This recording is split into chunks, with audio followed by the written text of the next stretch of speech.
Halo adik-adik, bertemu kembali dengan Bu Tias pada video pembelajaran. Video pembelajaran kali ini akan belajar tentang nada dan resonansi.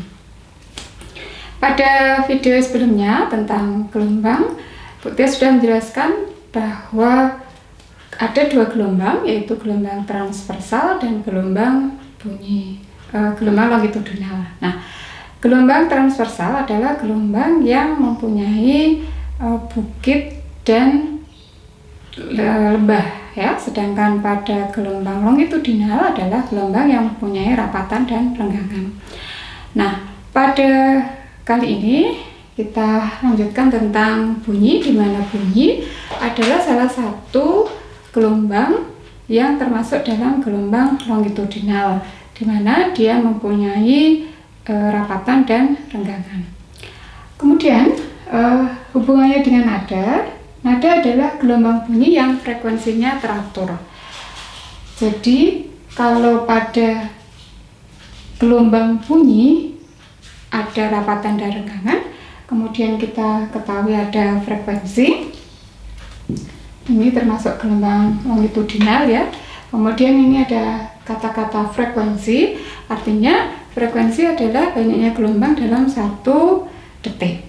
Sehingga apabila di sini dikatakan nada adalah gelombang bunyi yang frekuensinya teratur, dapat disimpulkan bahwa jumlah dalam 1 detik gelombangnya bekerja atau ada secara teratur. Kemudian ada juga gelombang bunyi yang frekuensinya tidak teratur, yaitu disebut sebagai desah. Nah, ini desah ya. Desah adalah gelombang bunyi yang frekuensinya tidak teratur. Berikutnya pada tabel di sini ada deretan nada dan frekuensinya. Di sini ada nada C, D, E, F, G, A, B, C. Kemudian di sini juga ada frekuensinya, besar frekuensinya 24, 27, 30, 32, 36, 40, 45, dan 48. Artinya apa pada nada dan frekuensinya? Pada nada B misalnya, nada B frekuensinya sebesar 45. Nah, artinya apa? Artinya bahwa pada nada B di sini ada rapatan sebesar 45. Sedangkan renggangannya juga sebesar 45 kali. Nah, seperti yang kalian tahu bahwa ada 1 gelombang berarti 1 rapatan, 1 renggangan. Sehingga kalau dikatakan di sini nadanya B mempunyai frekuensi 45, maka jumlah rapatan dan jumlah renggangannya sama, sekitar 45. Itu ya maksudnya. Nah, ini ada contoh soal tentang rapatan dan renggangan yang disimpulkan dengan frekuensi. Jika diketahui frekuensi nada A sebesar 440 Hz, berapa frekuensi nada G? Kalian lihat di tabel ya, kita lihat dulu. F A di tabel 40. Kemudian FB, FG ya, FG 36.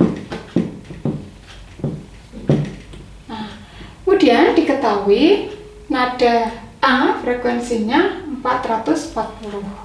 Ini bisa kita buat perbandingan. FA dibanding dengan FG sama dengan 40 dibanding 36. FA diketahui 440 sama dengan langsung perkalian silang ya, kali 36 sama dengan FG kali 40. Sehingga FG dapat dihitung 440 kali 36 dibagi 40. Ini bisa dicoret. 4 dibagi 4, 11. 11 kali 36.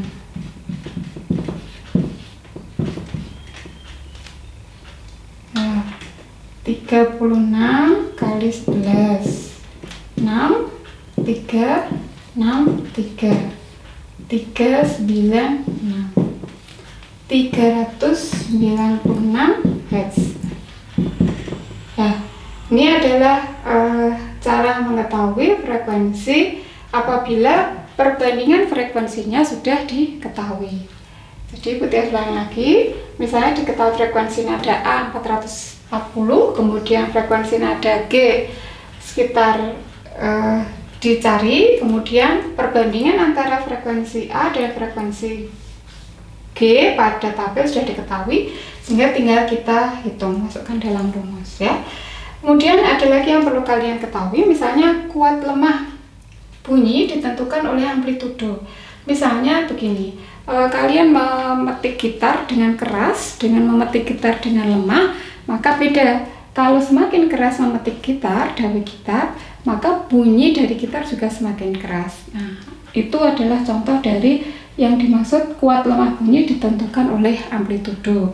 Pada waktu yang lalu kita sudah belajar bahwa amplitudo adalah simpangan yang terbesar dari suatu bunyi. Nah, sehingga kalau kita semakin keras pukulannya, misalnya pada dawe gitar atau pada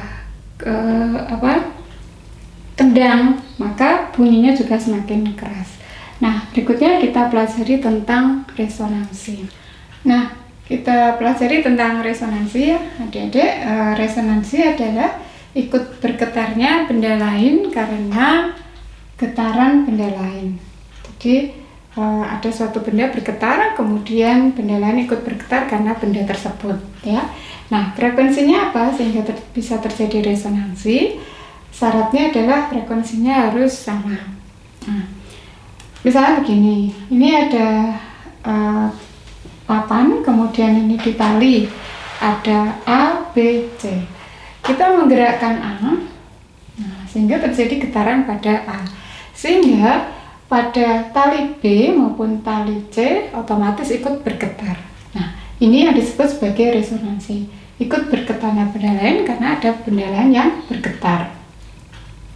Nah, prinsip dari resonansi ini digunakan biasanya pada alat musik yang ada kotaknya. Kenapa harus ada kotak udara pada alat musik? Misalnya kalian memainkan gitar. Nah, pada gitar, misalnya ada gitar ya. Ini ada beberapa macam dawai di sini ya. Nah, apabila ini tidak ada kotak udaranya, otomatis tidak ada suara udara yang menggetarkan, yang ikut menyalurkan antara dawai yang di sini di ujung dengan dawai yang di belakang, sehingga harus ada kotak udara. Kalau ini dikasih udara, kotak udara, ada udara yang ikut menggetarkan antara dawai yang di ujung A dengan dawai yang di ujung B, sehingga terjadi resonansi. Kalau ini ada kotak udaranya, maka suara akan terdengar semakin nyaring. Apabila tidak ada kotak udara, maka suara yang kita dengarkan cukup pelan atau sangat-sangat pelan sekali. Nah, ini adalah penjelasan tentang resonansi. Selanjutnya adalah pemantulan bunyi. Pada pemantulan bunyi ada hukum pemantulan bunyi, di mana dikatakan bahwa bunyi datang, kemudian garis normal, dan bunyi pantul terletak pada satu garis lurus. Ya, misalnya ini ada garis normal, ini adalah garis normalnya. Kemudian bunyi datang akan sama dengan, ini berada pada satu garis lurus. Berikutnya, sudut bunyi datang sama dengan sudut bunyi pantul. Ini sudut A harus sama dengan sudut B. Nah, ini adalah hukum dari pemantulan bunyi. Pada pemantulan bunyi kita mengenal ada rumus S sama dengan V kali T dibagi 2. S itu adalah jarak, kemudian V adalah cepat lambat, sedangkan T adalah waktu. Di mana jarak ini meter atau kilometer satuannya ya. Sedangkan cepat lambat satuannya biasanya meter per detik. Sedangkan waktu dalam hitungan detik. Nah, ini adalah rumus yang kita gunakan untuk menerapkan hukum pemantulan bunyi. Contoh soal, bunyi pantul terdengar 10 detik setelah bunyi asli. Cepat lambat bunyi dalam air 1500 meter per detik. Berapa kedalaman air laut tersebut? Nah, ini dimasukkan ke rumus ini. S sama dengan V kali T dibagi 2. V-nya berapa? V adalah cepat lambat. Ya, ini 1500 kali T. T-nya berapa? 10 detik. Kemudian dibagi 2. Ketemu berapa adik-adik? 1500. Ini 10, 2. Ini kita dibagi. Ini ketemu berapa? 10 dibagi 2, ketemu 5. 1500 kali 5 dapat 7500. Apa satuannya? Meter. Nah, jadi bunyi pantul ini 10 detik ya. Ini waktunya. Kemudian cepat lambatnya 1500. 1500 kali 10 dibagi 2 ketemu 7500. Apanya Bang? Meter. Sehingga kedalaman air laut sebesar berapa Dedek? 7500 meter, atau bisa dikonversikan ke kilometer adalah 7,5 kilometer. Nah, ini adalah aplikasi yang kita gunakan untuk menerapkan hukum pemantulan bunyi. Nah, sedangkan resonansi dapat kita terapkan pada kehidupan sehari-hari, misalnya pada alat musik, di mana setiap alat musik harus ada kotak udaranya. Fungsi dari kotak udara adalah untuk menimbulkan resonansi atau supaya terjadi resonansi. Nah, ini adalah materi tentang nada dan resonansi. Mudah-mudahan materi ini bermanfaat buat kalian. Selamat belajar dan salam sukses selalu.